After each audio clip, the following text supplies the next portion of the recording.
이 시간 우리에게 주시는 하나님의 생명의 말씀은 요한복음 11장 1절에서 16절 말씀입니다. 하나님의 말씀을 봉독하겠습니다. 어떤 병자가 있으니 이는 마리아와 그 자매 마르다의 마을 베다니에 사는 나사로라. 이 마리아는 향유를 주께 붓고 머리털로 주의 발을 닦던 자요. 병든 나사로는 그의 오라버니더라. 이에 그 누이들이 예수께 사람을 보내어 이르되 주여 보시옵소서 사랑하시는 자가 병들었나이다 하니 예수께서 들으시고 이르시되 이 병은 죽을 병이 아니라 하나님의 영광을 위함이요 하나님의 아들이 이로 말미암아 영광을 받게 하려 함이라 하시더라. 예수께서 본래 마르다와 그 동생과 나사로를 사랑하시더니 나사로가 병들었다 함을 들으시고 그 계시던 곳에 이틀을 더 유하시고 그 후에 제자들에게 이르시되 유대로 다시 가자 하시니 제자들이 말하되 랍비여 방금도 유대인들이 돌로 치려 하였는데 또 그리로 가시려 하나이까. 예수께서 대답하시되 낮이 12시간이 아니냐. 사람이 낮에 다니면 이 세상의 빛을 보므로 실족하지 아니하고 밤에 다니면 빛이 그 사람 안에 없는 고로 실족하느니라. 이 말씀을 하신 후에 또 이르시되 우리 친구 나사로가 잠들었도다. 그러나 내가 깨우러 가노라. 제자들이 이르되 주여 잠들었으면 낫겠나이다 하더라. 예수는 그의 죽음을 가리켜 말씀하신 것이나 그들은 잠들어 쉬는 것을 가리켜 말씀하신 인 줄 생각하는지라. 이에 예수께서 밝히 이르시되 나사로가 죽었느니라. 내가 거기 있지 아니한 것을 너희를 위하여 기뻐하노니 이는 너희로 믿게 하려 함이라. 그러나 그에게로 가자 하시니 디두모라 하는 도마가 다른 제자들에게 말하되 우리도 주와 함께 죽으러 가자 하니라. 아멘. 오늘은 부활이요 생명이라는 제목으로 하나님 말씀 증거하도록 하겠습니다. 우리가 계속 살펴보고 있는 요한복음에 등장하는 예수님의 자기소개는 총 7가지가 나옵니다. 사도 요한이 궁극적으로 요한복음을 저술한 목적은 무엇이냐? 요한복음 20장 31절에 보면 명확하게 드러나죠. 오직 이것을 기록함은 너희로 예수께서 하나님의 아들 그리스도이심을 믿게 하려 하며 또 너희로 믿고 그 이름을 힘입어 생명을 얻게 하려 함이니라. 다시 말씀드리면 예수 그리스도가 하나님의 아들이신 것을 우리로 하여금 믿게 만드는 것, 그것이 바로 요한의 기록 목적입니다. 그리고 오늘 하나님의 아들 되심을 믿게 하는 표적이 바로 죽었던 나사로를 살리신 표적이죠. 요한복음에는 총 7개의 표적이 나옵니다. 첫 번째 가나 혼인잔치로 시작해서 절정을 이루는 마지막 7번째 표적이 이 죽은 나사로를 살리시는 표적입니다. 왜 이 표적이 절정을 이루는가? 우리 주님이 이 땅 가운데 오셔서 무엇을 이루고자 하시는지 그 목적이 가장 명확하게 보여주는 표적이기 때문에 그렇습니다. 요한복음에 등장하는 7가지 표적에는 영적 메시지가 담겨져 있는데요. 첫 번째 가나안 혼인잔치에서 물이 포도주로 바뀌는 표적을 통해 요한은 뭘 말하려고 하는 것이요? 부족함으로 인해 기쁨을 잃어버린 세상에 풍성함으로 기쁨을 회복시키는 주님을 말하고 있는 겁니다. 그러면 오늘 나사로의 죽음과 부활은 무엇을 말하고 있는 거죠? 사망의 메인바 되어 더 이상 소망 없는 인생들에게 친히 생명을 주시기 위해 주님이 이 땅 가운데 오심을 말씀하고 있는 겁니다. 또 이것은 하나님의 영광의 극치를 보여주는 사건이었습니다. 4절을 읽으시면 예수께서 들으시고 이르시되 이 병은 죽을 병이 아니라 하나님의 영광을 위함이요 하나님의 아들이 이로 말미암아 영광을 받게 하려 함이라 하시더라. 나사로의 죽고 사흘 만에 다시금 살아남을 통해 이것은 자연스럽게 어디로 연결되는가? 앞으로 장차 우리 주님께서 십자가의 죽음이 하나님의 영광의 차원임을 말해주고 있는 겁니다. 인류의 역사 속에서 하나님의 구속사를 완전하게 이루시고 그로 말미암아 하나님이 누구신지를 완벽하게 계시하는 사건, 십자가에 예표하는 사건입니다. 오늘 주님이 사랑하시는 한 가정에 슬픔의 사건이 찾아옵니다. 마리아와 마르다, 나사로의 가정인데 재밌는 것이 성경 2절을 통해 부연 설명을 덧붙입니다. 2절 보시면 이 마리아는 향유를 주께 붓고 머리털로 주의 발에 닦던 자요. 병든 나사로는 그의 오라버니더라. 시간상으로는 마리아가 주님께 향유를 부은 일, 죽은 나사로가 다시 살아난 사건 이후의 사건입니다. 그래서 그 내용은 다음 장인 12장에 기록되어 있죠. 하지만 성경은 지금 시간을 역행해서 마리아가 누군지를 설명하고 있습니다. 왜 그런 걸까요? 요한복음은 1세기 말, 다시 말해서 다른 복음서들보다 늦게 쓰여진 성경입니다. 즉, 요한복음을 읽는 독자들은 이미 마리아를 다 알고 있는 사람들입니다.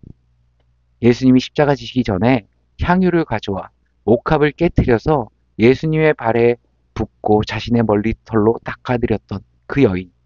초대교회 성도들이라면 누구나 잘 알고 있는 그 여인과 그 가정이 경험한 실제 사건임을 명시함으로써 이것이 허구가 아닌 실제였음을 드러내고 있는 겁니다. 오늘 주님이 사랑하시는 가정 가운데 비극이 일어납니다. 주님이 이 가정을 특별히 아끼셨다. 3절을 보면 알 수 있죠.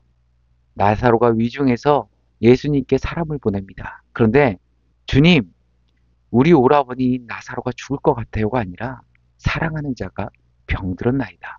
이렇게 표현하는 거죠. 이건 나사로뿐만 아니라 마리아와 마르다, 이 가정과 주님이 얼마나 친밀한 교제를 나누는지를 짐작할 수 있습니다. 마치 10장에서 양이 온전히 목자의 음성에만 반응하고 목자는 그 양을 위해 자신의 모든 것을 아낌없이 내어주는 양과 목자의 그 친밀함이 이 가정에는 있었다는 겁니다. 그런 가정 가운데 지금 짙은 죽음의 그림자가 드리워진 거죠. 그런데 우리가 이 본문을 읽으면서 오해하면 안 되는 것이 예수님이 마치 나사로가 죽으라고 일부러 이틀 더 유하셨다. 이렇게 해석하면 안 됩니다. 지금 예수님이 나사로의 가정의 소식을 들은 곳은 요한이 세례를 주던 곳이라고 기록되어 있는데요. 예루살렘에서 약 40km 정도 떨어진 곳입니다. 보통 일반 남성이 하루에 이동할 수 있는 거리, 하루 종일 걸었을 때를 40km 정도로 잡습니다. 그러면 한번 생각해 보십시오. 마르다와 마리아가 사람을 보내서 예수님께 오는데 얼마가 소요되죠? 최소 하루가 소요됩니다. 그리고 주님께서는 이틀을 유하시고 3일째 출발하시죠. 가시는데도 하루가 소요됩니다. 예수님이 도착했을 때 39절에 마르다가 그러죠. 죽은 지 나흘이 돼서 벌써 부패한 냄새가 납니다. 이렇게 말합니다. 즉, 이 이야기는 뭘 의미하죠? 예수님께서 이틀을 더 계셨는데 고의적으로 나사로를 죽이기 위해서 지체한 것이 아니라 이미 메신저가 도착했을 때 나사로는 죽었을 거라는 겁니다. 주님께서는 이미 나사로가 죽은 것을 아시고 그의 죽음을 통해 하나님의 영광을 드러내기 위해 이틀 더 유하신 겁니다. 죽고 나흘이 지나서 이제는 썩어가는 냄새가 나기 시작할 때 완전히 소생의 가능성이 사라질 때까지 기다리십니다. 그리고 세 번째 되는 날 출발하시려고 하는데 제자들이 만류하죠. 7절과 8절을 보시면 그 후에 제자들에게 이르되 유대로 다시 가자 하시니 제자들이 말하되 랍비여 방금도 유대인들이 돌로 치려 하였는데 또 그리로 가시려 하나이까. 방금도 바로 얼마 전에 예수님께서 예루살렘에서 선포하신 말씀으로 유대인들이 돌로 치려 했는데 지금 나사로가 있는 베다니는 예루살렘과 불과 3km 정도, 바로 옆 동네라고 보시면 됩니다. 거기 가는 건 너무 위험하다 여겨지는 거죠. 그래서 제자들이 만류하고 나서는 겁니다. 여러분들도 요한복음을 읽다 보면 저자가 의도적으로 강조하는 부분들이 있는데 주님의 말씀을 알아듣지 못합니다. 제자들도 그렇고요. 그리고 바리새인들도 마찬가지입니다. 쉬운 예로 지난 10장에 보면 처음에 주님께서 자신을 양의 문이라고 소개하셨죠. 그랬더니 못 알아듣죠. 그래서 6절에 보면 그 말씀이 무엇인지 알지 못하니라. 다시 한번 설명해 주시기 위해 선한 목자라는 이미지로 추가 설명을 해줍니다. 오늘 이 나사로 사건도 마찬가지로 제자들이 알아듣지 못하는 모습입니다. 지금 제자들은 이렇게 생각하는 겁니다. 설마 주님이 나사로 한 사람 때문에 유대로 가는 모험을 하시지 않겠지. 나사로가 죽을지 살지도 모르고 아프다가 살아날 수도 있는 거고 나사로 하나 살리자고 그 사자굴 속으로 친히 들어가실 리가 없지. 그런데 주님의 관점은 뭐죠? 우리 친구 나사로가 잠들었도다. 불과 얼마 전에 주님께서는 제자들에게 뭘 가르치셨냐? 나는 선한 목자라. 선한 목자는 양떼를 위해 목숨을 버리거니와. 제자들은 아직도 선한 목자에 대해서 제대로 알지 못하고 있는 겁니다. 두 번째, 나사로가 죽었다는 소식도 못 알아듣죠. 오늘 11절에 예수님께서 나사로가 잠들었다는 말을 듣고 수면을 취한다고 해석했습니다. 그래서 12절에 이렇게 얘기하죠. 제자들이 이르되 주여 잠들었으면 낫겠나이다. 나사로가 잠이 들어서 회복하고 쉬는 것으로 해석합니다. 왜 그렇게 해석한 것일까요? 그들의 마음에는 죽어가는 영혼에 대한 긍휼함보다 예루살렘 지역으로 갔을 때 발생할 수 있는 위험 요소들이 더 큰 걱정이었던 겁니다. 온통 자기의 안정과 자기 중심적인 관점으로 가득했기에 하나님의 영광을 보지 못할 뿐 아니라 주님의 말씀도 자신의 입맛에 맞게 편한 대로 재해석하기 시작하는 겁니다. 오늘 바리새인과 제자들이 주님의 가르침을 온전히 바르게 이해하지 못했던 것처럼 우리가 하나님의 말씀을 받을 때 여전히 자기 중심적인 관점으로 듣고 주님의 말씀도 내 입맛대로 듣기 좋은 대로 편한 대로 해석한다면 주님의 뜻과는 전혀 다른 방향으로 우리의 삶과 인생이 해석되게 된다는 겁니다.